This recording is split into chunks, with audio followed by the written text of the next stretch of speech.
I'm here with actor Myles Chlohessy.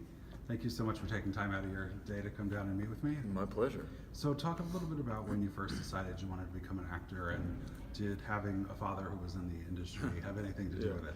I think, I think it had a lot to do with it. I mean, I think ever since I was a little kid, I always wanted to be an actor.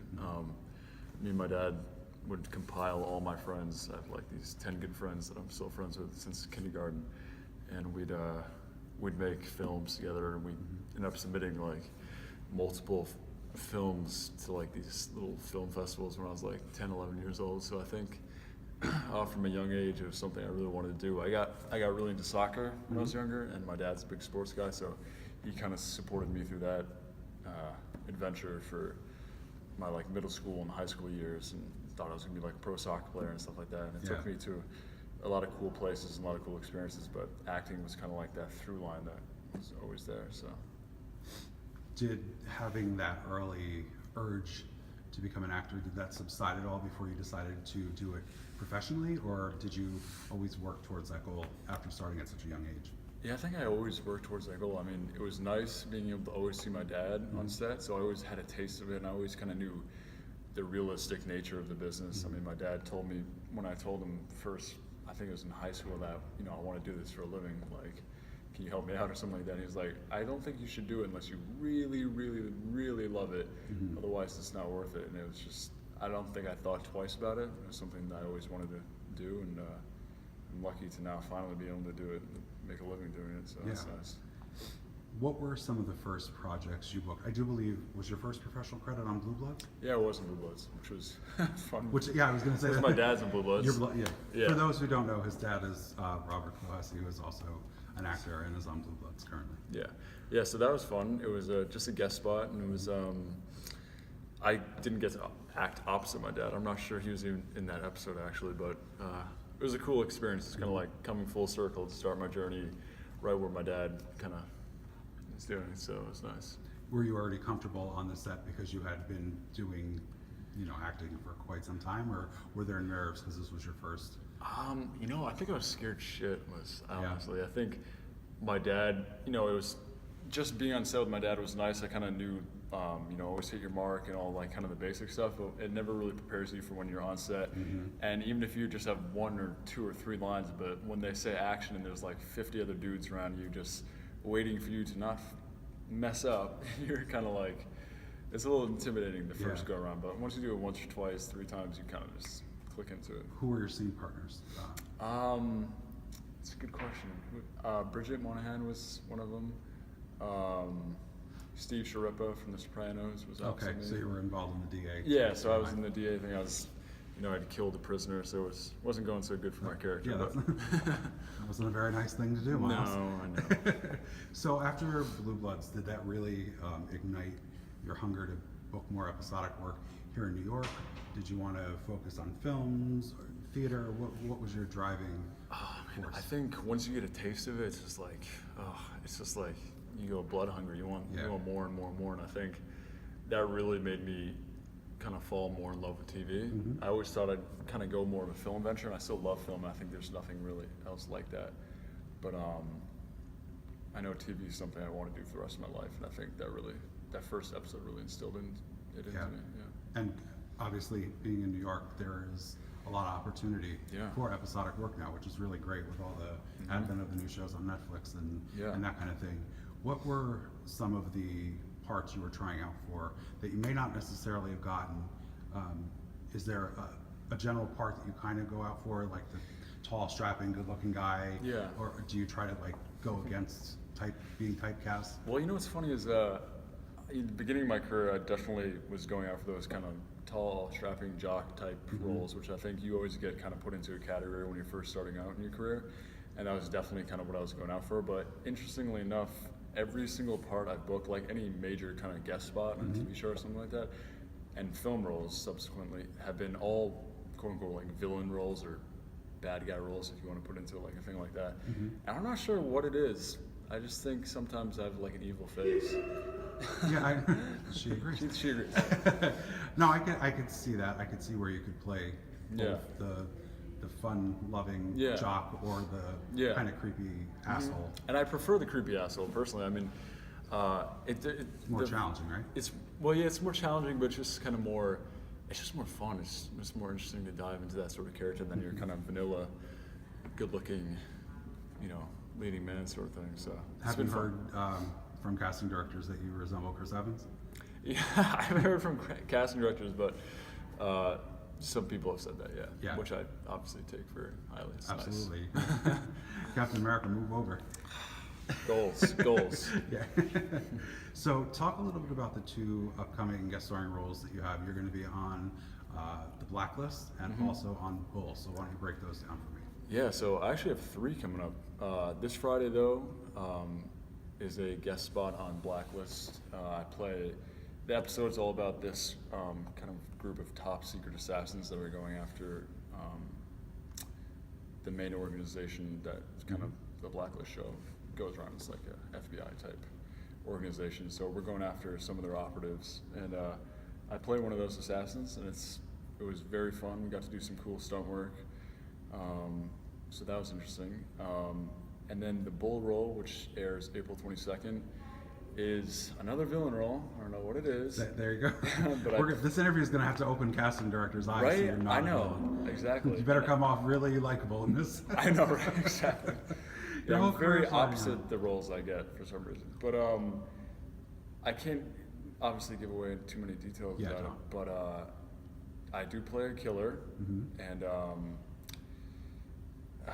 let's just say that I'm the bad brother in a family of criminals.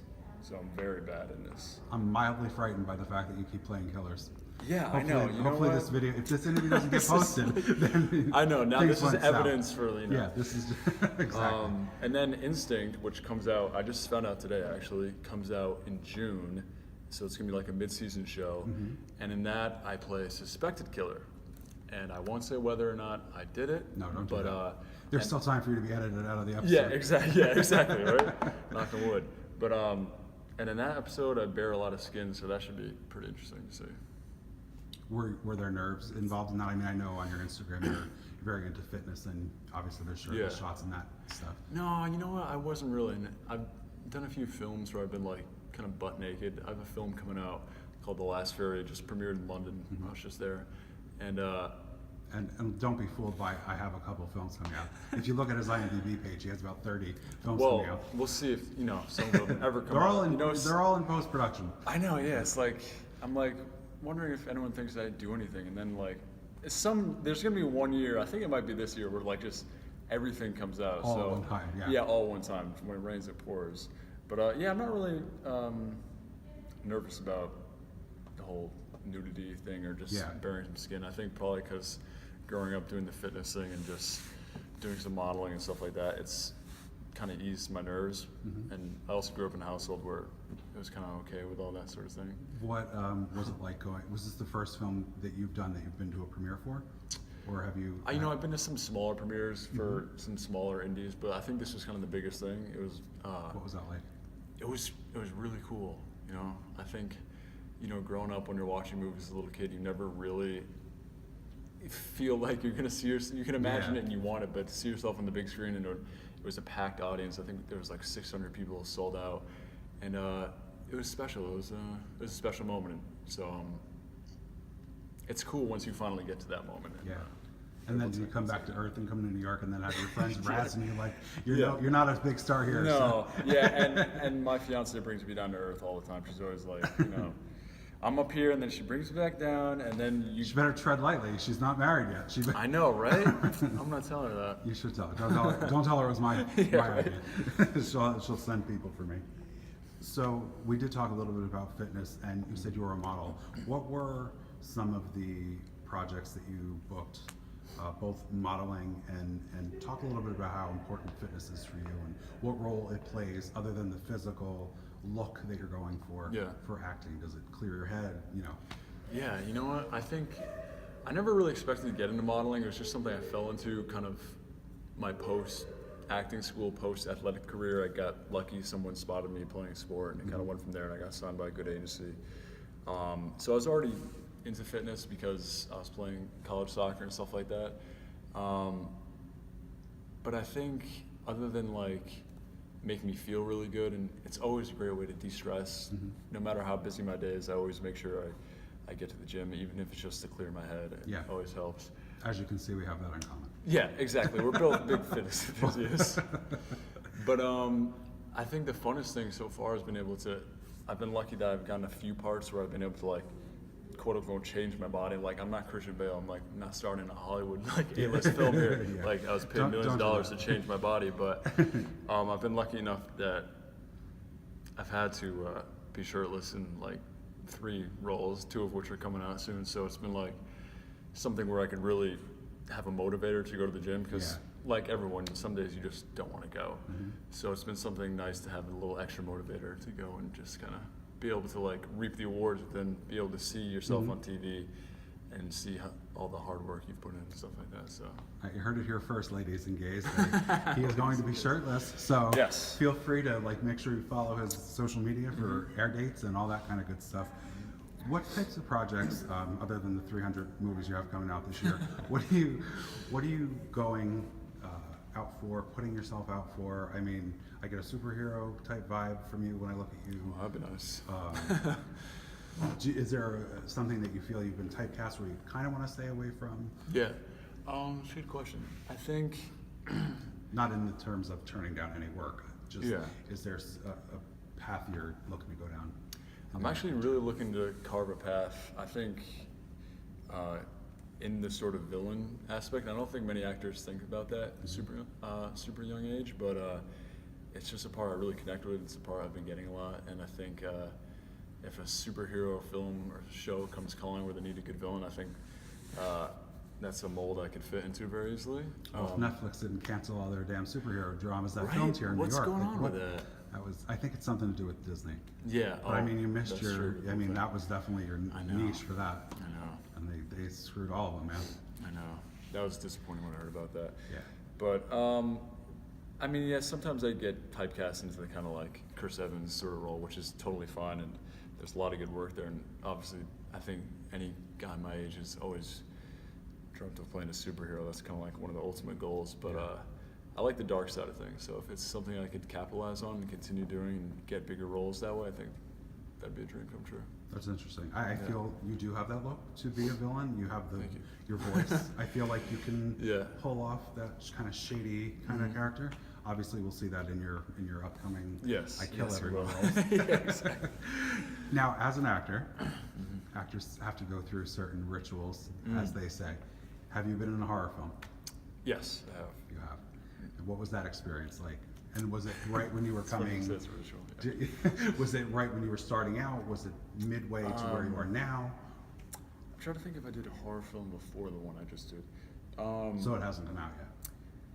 Well, the one that just premiered in London is technically a horror thriller. What's that? What's the title? What's it about? It's called The Last Ferry, and it's about a man that goes to Fire Island to kind of discover himself, and I play someone he meets along the way, who he thinks is going to help him, and it turns out that's not the case. Was that challenging for you? Was that your first? I'm assuming it was a gay role. It was, yeah. Was that the first time you've played a homosexual character, or? I don't even let you answer their questions. We were going to talk about the horror now. No, I mean, I think that may have been the first time. Actually, I'm trying to think. I don't want to give any plot points away, but I do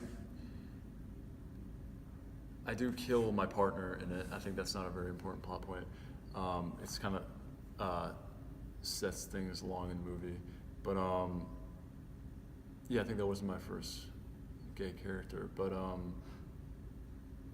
I think the most important thing with like a horror thriller is to always ground the character, because otherwise it becomes some like caricature and a D-list kind of horror slasher, which this film wasn't. It was more in the thriller aspect, but I think the fact that I was playing a killer is, the most important thing is to ground the character, make it realistic, and kind of find the emotions to connect with that make it truthful. Well, now that I've heard all about these psycho roles, I want to hear about the role where you got like slaughtered in a horror film, Yeah. like, where you were the one that actually died. That hasn't come along That yet. has not happened yet? No, I do the slaughtering. I don't know what it is. It's probably your size. You're Maybe. too tall and too built to actually get killed Yeah, yourself. I'm waiting to get killed. You know, I've gotten killed on TV. I got killed in Quantico, and I think, Gunshot. yes, gunshot. Yeah, gunshot. And I get killed in a couple other things coming out, so you'll get to see me get killed. But yeah, I'm waiting for that good horror slasher to get killed. Yeah. That'd be a juicy one. Kind of took a turn this interview. Like, Yeah, right. Like, We're why in, does like, the a interview really want to see me dark hole dead right so now. much? Yeah, it's a very dark hole. So, what advice would you give? I know you're relatively young. I know you have the support of your dad, which obviously was very important to you in pursuing this career, because a lot of times young actors don't have that support. It's more of go do something practical. Yeah. What advice would you give to people who are just starting out, or do you feel you're so new that you're still soaking up advice from other people? I mean, I think I'll always soak up advice from people. I think I'm not one of those people that's ever going to think I'm too good enough for anything. I think even when I'm 40, 50 years old, I'm always going to be taking advice from better actors and people who have been in the business for a long time. But I was thinking about this recently, actually, because I just booked a film that I'm shooting in Nantucket in April, and on the same day I found out I booked this role on Bull on CBS. So I was feeling really good about myself, and I thought about just the prior weeks. I was just feeling really shit about myself, and I thought of like releasing a little video on my Instagram, which I did in my story, about just some advice I had for younger actors, because I'm still young, but I think I've been in it long enough to know that you have to really, really love acting. You have to really love the craft, and I think you have to always believe in yourself. As cheesy as this stuff sounds, I think you face so much self-doubt, so much rejection in this business, and people are always going to be telling you you're not good enough, you're not good-looking enough, your nose is too big, you're too fat, you're too skinny, whatever it may be. It's got to fuck with your head when you're told that. Yeah. Especially just in the industry as a whole, because you're going out for a very specific part. Yes. And you may be too, I mean, I don't think anybody told you were too fat, but you could be too tall, your hair could not be the right color, you're too muscular, you're too this. So that's really got to like really screw with someone's head. And you got to really be... You have to be kind of tough as nails to be in this business. I think you can't let any of that fuck with you, because in the end, a lot of the times it has nothing to do with you personally. It has to do with those little things that you have no control over. So I think the most important things are working really hard, because there's so much competition. You really have to work really hard. Never stop believing in yourself, which is hard to do because we're all human. Yeah. And just always continue finding the love and the joy you have in the craft, because that's why you got into it in the first place, and that's what's going to carry you through all the up and downs. It's got to be an interesting, just the dynamic of it. Like, I couldn't go to my boss and say, hey, you know what, you're not attractive enough for me to work with you. Or she couldn't say that to me, like, you know what, you do a great job, but you're not that good looking, so we're going to have to let you go. Like, so that there's that extra layer that's already stressful enough trying to book parts. Yeah. But then you have that added thing going against you, or working in your benefit, obviously, goes both ways. So how do you deal with the mental challenge of all of it? You know, I'm still learning. I'm honestly still learning how to deal with that stuff sometimes. I think I've gotten a lot better at it, and I think each bigger role you get, it just builds your confidence, of course. But I mean, you listen to interviews even with top A-list actors, and they're even worried about when their next job's going to be. I was listening to an interview with Henry Cavill, who plays Superman, and he was telling me after not me, but the interviewer. Like, wait a minute. Yeah, we're best friends. That's suddenly, me and Henry Cavill. that was a little, dropped a little late in the interview. But yeah, right. He was saying how after he booked Superman, he was afraid about when the next job was going to come around. And this guy's like probably one of the best looking men on the earth, and he's worried about where his next job's going to be. So I think it affects everyone, and it's just something you have to. People find different ways to deal with it personally.